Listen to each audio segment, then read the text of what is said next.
जैसे अपने यहाँ के कोई फौजी भाई मिले तो कितना अच्छा लग रहा है नहीं। जबरदस्त। और यहाँ से ये वाली लैंड बिल्कुल नज़दीक भी देखने को मिल रही है और बहुत सारी लैंड एक जैसी है। यहाँ से देखिए ये दिख रहा है नज़ारा चूली खुमानी का, इतने सारे एप्रिकॉट लगे हुए हैं। और ये नदी इसलिए ख़ास है क्योंकि ये इंडस नदी 3 देशों का सफ़र करके अरब सागर में मिलती है।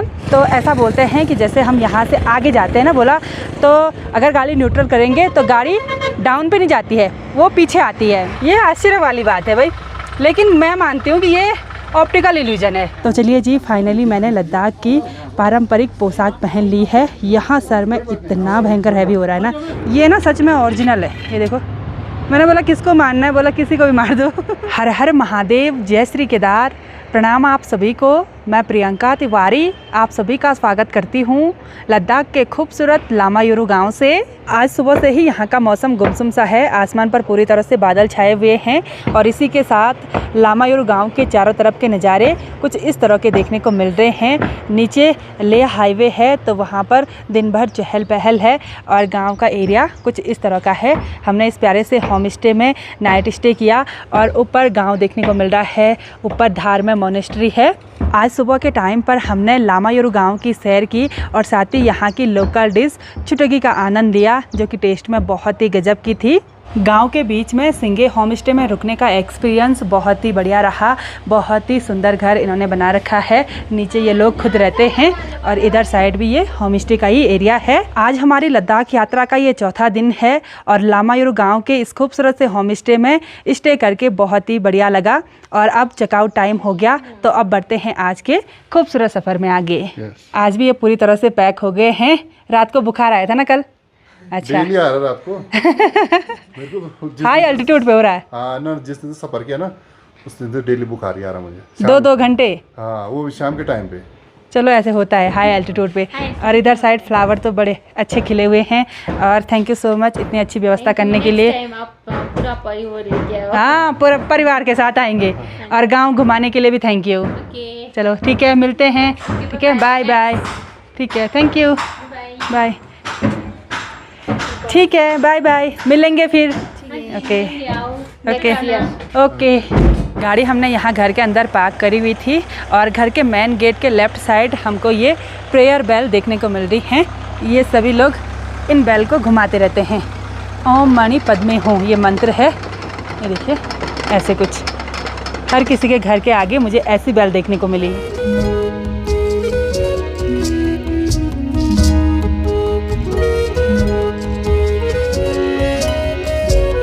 अपने आगे के सफ़र को जारी रखने से पहले मैं इस लामायुरु गांव की एक ख़ास बात आप सभी लोगों को बताती हूँ। इस गांव को, इस ज़मीन को मून लैंड भी बोला जाता है। वो क्यों बोला जाता है आपको दिखाती हूँ। गांव ठीक सामने पर है और वो गांव भी मिट्टी के टीले पर बसा हुआ है। और साथ ही थोड़ा सा इधर साइड देखेंगे तो इधर साइड की ज़मीन कुछ अलग तरह की देखने को मिलती है। वाइट और ऐसे गड्ढे टाइप के बने हुए हैं। इधर भी है और ठीक सामने भी हमको ऐसे ही देखने को मिल रहा है। मुझे तो ये पूरी मुल्तानी मिट्टी लग रही है। मुल्तानी मिट्टी का पूरा पहाड़ी है और ऐसा मानते हैं कि सेम टू सेम लैंड चंद्रमा की भी है, तो इसीलिए इसको मून लैंड भी बोला जाता है। बिल्कुल फेमस गांव है। पूरे गांव में होम स्टे हैं।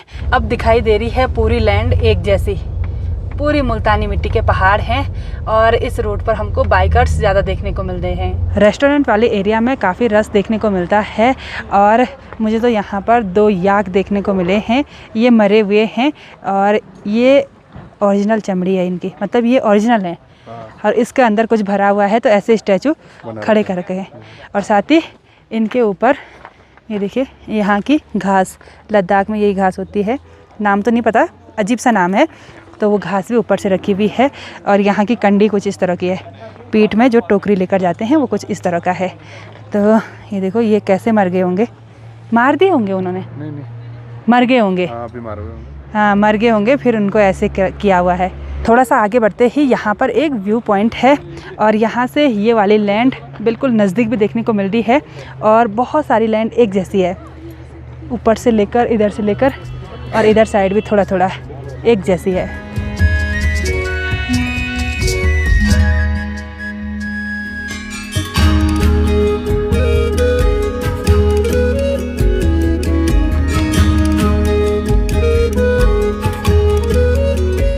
इधर साइड आर्मी के बहुत सारे कैंप हैं और थोड़ी देर पहले हमको एक फौजी भाई मिले जो कि हमारे रुद्रप्रयाग डिस्ट्रिक्ट से है ना। हाँ। और उनकी ड्यूटी यहाँ पर लगी हुई है, लामायुरू से थोड़ा सा आगे ऊपर उनका कैंप है, वहाँ पर लगी हुई है। तो उन्होंने देखा तो एकदम रोका, तो हमने भी गाड़ी पीछे की, तो उनसे बात करके बहुत ही बढ़िया लगा। जैसे अपने यहाँ के कोई फौजी भाई मिले तो कितना अच्छा लग रहा है ना, जबरदस्त, बहुत बढ़िया लगा। वो ब्लॉग देखते हैं, बोला मतलब कभी कभी टाइम मिल जाता होगा तो यूट्यूब चला लेते हैं, फेसबुक और इंस्टाग्राम तो नहीं चलाते हैं फौजी। तो जितने भी फौजी भाई लद्दाख से मतलब इस ट्रिप को एंजॉय कर रहे हैं, कमेंट करके ज़रूर बताना भाई। मतलब आप ऐसी जगह ड्यूटी कर रहे हैं, हमको तो ऐसे अलग सा गर्व महसूस हो रहा है भाई। हैं? सलाम है आप लोगों को। बहुत भाई, आप मतलब इतने दुर्गम इलाकों में ड्यूटी कर रहे हैं, इसलिए हम चैन की नींद सो रहे हैं। तो ऐसे मस्त स्वतंत्र हो रखेंगे, क्या कोई टेंशन नहीं, आप हैं ऊपर। तो जो भी लोग देख रहे हैं कमेंट करके बताना। वैसे हमारे एक बेटा लगता है, वो भी उनकी ड्यूटी भी यहीं थी, लेकिन वो आजकल छुट्टी जा रखे घर, उनकी ड्यूटी भी इधर ही साइड थी, ले से नज़दीकी कहीं होगी। अभी हम लिंक रोड पर एक गांव की तरफ आगे बढ़ रहे हैं। इधर साइड तो सिर्फ लकड़ियाँ ही लकड़ियाँ देखने को मिल रही हैं सारी जगह, बिल्कुल संकरी सी रोड है।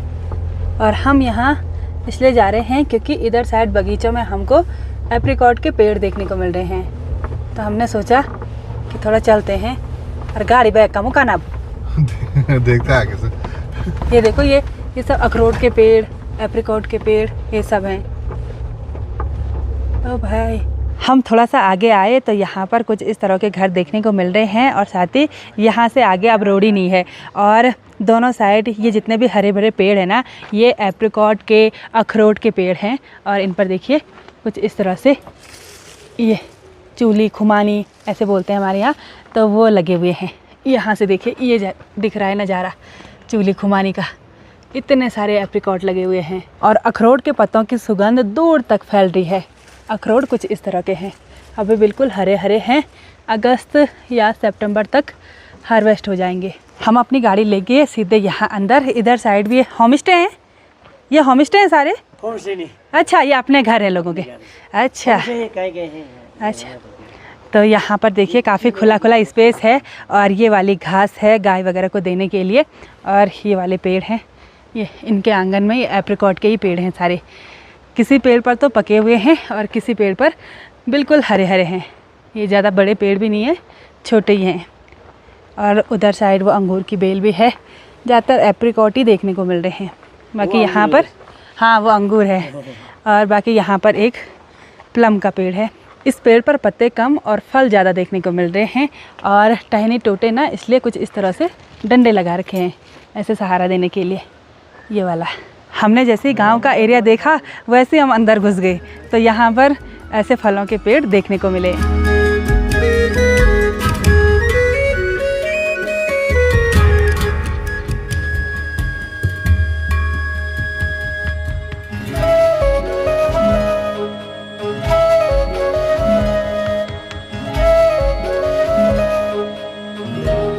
निम्मो गांव से थोड़ा सा आगे दो रूट हैं।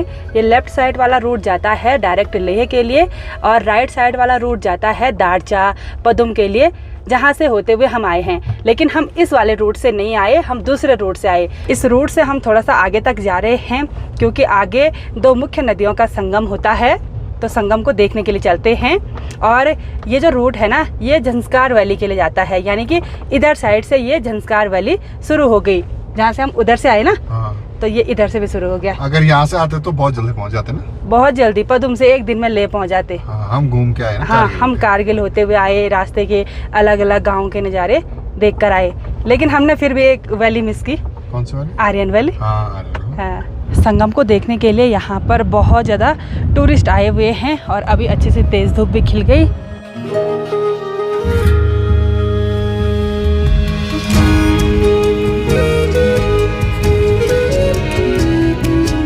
यहाँ पर दोनों नदियों का जल प्रवाह बहुत ही तेज़ देखने को मिल रहा है। सामने झंस्कार वैली से आ रही है झंस्कार रिवर, और इधर साइड से आ रही है सिंधु नदी। तो सिंधु नदी और झंस्कार नदी का ये संगम यहाँ पर है। यहाँ से आगे ये नदी सिंधु नदी कहलाती है। इंडस रिवर, जिसको कि हम सिंधु नदी बोलते हैं, ये निकलती है तिब्बत के कैलाश मानसरोवर से, उसके बाद इंडिया में आती है, लद्दाख में बहती है, और यहाँ से आगे अब पाकिस्तान में जाती है, फिर कहीं जाकर वो अरब सागर में मिलती है। मतलब इतना लंबा सफ़र करती है। बिल्कुल। और ये नदी इसलिए ख़ास है क्योंकि ये इंडस नदी 3 देशों का सफ़र करके अरब सागर में मिलती है। यहाँ पर तो बहुत सारे लोग राफ्टिंग का आनंद भी ले रहे हैं मस्त मज़े से, है ना। लेकिन हवा बहुत तेज़ चल रही है, राफ्टिंग करने वालों की हालत ख़राब हो जाती होगी, कहीं पलट न जाए ना। हाँ हमको तो डर लगा रहता है ना, लोग तो एडवेंचर करने के लिए आते हैं यहाँ। तो अब हम फिर से वापसी जाएंगे उसी रोड पर, जो ले वाला रूट है उस पर जाएंगे, फिर आगे जाएंगे, है ना। अगर वहाँ से आते ना हम ये सरचू से, पदुम से, तो इस वाले रूट पे आते तो ये वाला जो पॉइंट है हमको पहले मिलता। चलो भाई, हवा तो इतनी तेज़ है यहाँ पे, है?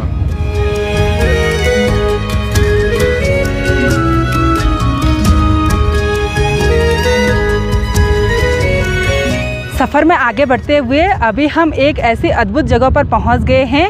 इस जगह पर हमको मैग्नेटिक फोर्स देखने को मिलता है, इसीलिए इस जगह का नाम भी मैग्नेटिक हिल रखा हुआ है। यहाँ पर बहुत सारे टूरिस्ट रुके हुए हैं। हमने तो मैग्नेटिक हिल के बारे में सिर्फ वीडियोस वगैरह में देखा, आज खुद चेक करेंगे कि सच में, हाँ सच में मैग्नेटिक फोर्स है कि नहीं है। अब कैसे चेक करेंगे आपको दिखाते हैं एक बार। पहले तो यहाँ पर पूरा समतल एरिया है और फिर आगे डाउन है और फिर आगे चढ़ाई है। तो ऐसा बोलते हैं कि जैसे हम यहाँ से आगे जाते हैं ना, बोला तो अगर गाड़ी न्यूट्रल करेंगे तो गाड़ी डाउन पे नहीं जाती है, वो पीछे आती है। हस्बैंड जी बोल रहे हैं ऐसा हो ही नहीं सकता है, ट्राई करते हैं, न्यूट्रल करते हैं गाड़ी को एक बार, हैं। अभी तो आगे बिल्कुल डाउन रास्ता है, तो एक बार गाड़ी को न्यूट्रल करना, थोड़ा आगे ले जाके न्यूट्रल करना। डाउन नहीं है, डाउन है ना, ये मना कर रहे डाउन नहीं है, चढ़ाई है भाई। चढ़ाई तो आगे से है ना, चढ़ाई डाउन यार। हाँ तो डाउन, चलो डाउन पे आगे चलो, चलो डाउन पे आगे चलो। ये तो पहले मान ही नहीं रहे कि ये डाउन है। हाँ भाई ये डाउन, डाउन है ना, ये डाउन है। चलो डाउन पे आगे आगे आगे। अब डाउन चलेगा, डाउन आगे ना, तब न्यूट्रल करना। कर लिया। गाड़ी पीछे जा रही है कि नहीं जा रही? गाड़ी जा रही पीछे, जा रही है। अब मैं गाड़ी से उतर गई हूँ, गाड़ी न्यूट्रल कर ली। ये देखो पीछे जा रही गाड़ी, ये देखो चढ़ाई की तरफ जा रही है ये। अब बोलेंगे कि उधर डाउन नहीं है, अब आगे चलाना है ना, जा रही है पीछे, जा रही है। हाँ, यहाँ पर हस्बैंड जी ने 2-3 बार चेक कर लिया। जा रही ना पीछे, यहाँ पे तो डाउन है ना। यार ये इस साइड तो डाउन है। हाँ देख, रुक गई गाड़ी, रुक गई। फिर से ये पीछे जा रही है, पीछे जा रही है। ये आश्चर्य वाली बात है भाई, लेकिन मैं मानती हूँ कि ये ऑप्टिकल इल्यूजन है, क्योंकि ये पहाड़ियाँ ऐसे हो गई ना चारों तरफ की, ये हमको दृष्टि भ्रम करा रही हैं। हाँ, जबकि दूर से देखने में लग रहा है ये चढ़ाई है, लेकिन हम उधर से इधर आएंगे तो मुझे लग रहा है ये वाला हिस्सा भी चढ़ाई वाला रहेगा। तो यहाँ पर कैफे वगैरह है, रुकना है। मतलब रुकते एक सूट शर्ट पहनते हैं जरा सूट पहनते, लद्दाख के सूट पहनते हैं। बोला नहीं, देखते हैं, चलो आगे चलते हैं। हस्बैंड जी बोल रहे हैं कि पानी से भी ट्राई करते हैं, बोला लोग भी कर रहे थे ऐसे, लेकिन पानी ना उधर की तरफ नहीं जा रहा, इधर ही आ रहा है भाई।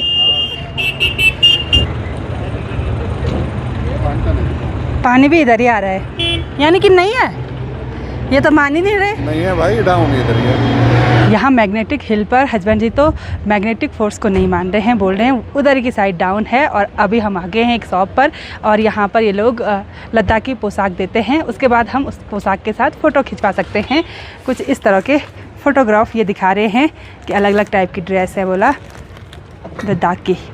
तो हमने सोचा कि हम भी खींच लेते हैं, हस्बैंड जी जिद्दी कर रहे हैं, तो चलो ट्राई कर लेते हैं। तो चलिए जी, फाइनली मैंने लद्दाख की पारंपरिक पोशाक पहन ली है। यहाँ सर में इतना भयंकर हैवी हो रहा है ना, ये होगा कम से कम 4-5 किलो का। और जब लड़की शादी करती है ना, तो शादी के टाइम पर भी ऐसी ड्रेस पहनती है। ये वाला ये भी बहुत भारी है, ऐसे लग रहा है जैसे पत्थर होगा और जैसे नागिन बन गए होंगे ऐसे, देखो। लेकिन हर जगह के पोशाक की अपनी विशेषता होती है। ये देखिए बिल्कुल मोटा ऊन सा, अभी तक थोड़ी देर पहले मुझे ठंडा महसूस हो रहा था, अभी बिल्कुल गर्म महसूस हो रहा है। ऐसे पहनते हैं ये वाले, ये मालाएं, और साथ में ये कुछ इस तरह का है, बिल्कुल लंबा लंबा। और यहाँ पर ये कुछ इस तरह की ज्वेलरी भी पहनाई है। ये उनके पास चांदी और सोने की होती होगी, ये आर्टिफिशियल ज्वेलरी है कुछ इस तरह की। तो अब बाहर पे चलते हैं, फ़ोटो शूट कर लेते हैं।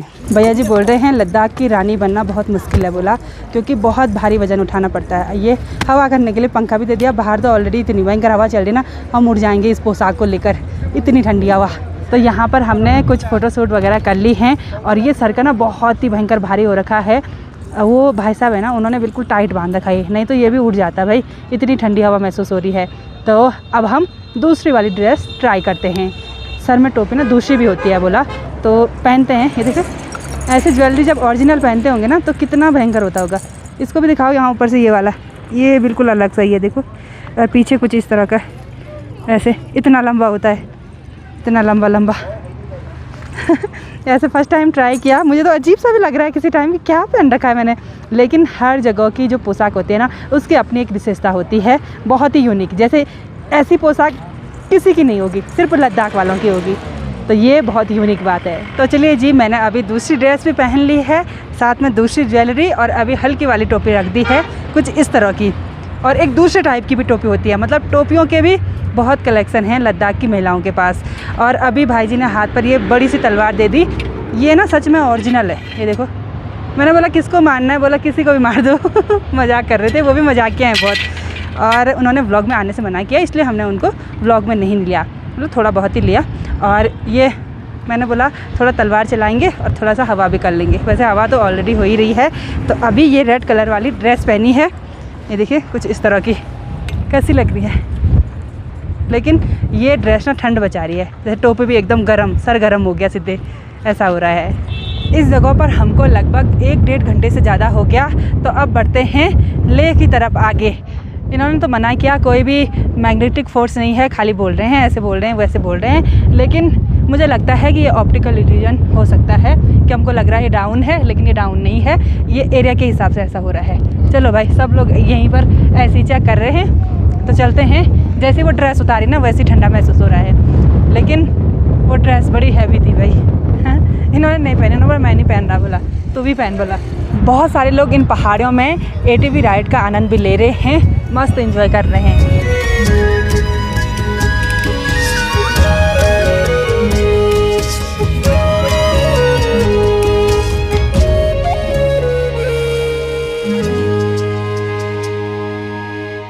खूबसूरत सफ़र में आगे बढ़ते हुए शाम के लगभग 7 बजे हम लद्दाख की राजधानी लेह में पहुंच गए हैं।